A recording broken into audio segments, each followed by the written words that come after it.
দর্শক, এক ঝোপে কি পরিমাণ ঘাস, 280 পিসের মতো ঘাস আছে এই ঝোপে।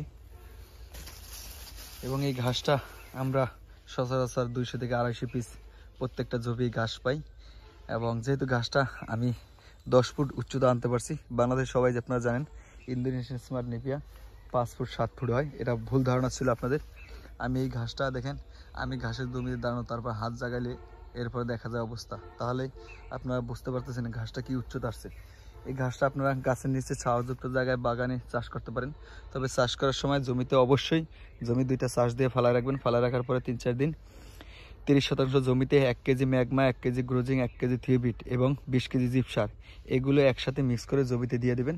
পাশাপাশি 30% জমিতে 15 KG potash, 10 KG urea, 10 KG DAP সার, এটা দিয়ে যদি চাষ করেন এবং ঘাসটা চাষ করার সাথে সাথে যদি জমিতে পানি দেন পর্যাপ্ত পরিমাণ, তাহলে আপনারা সঠিক ফলন পাবেন, ঘাসের উৎপাদন বেশি পাবেন এবং ঘাসের মেঘের মতো কালো থাকবে। এবং দেখেন মেঘের মতো কালো ঘাস।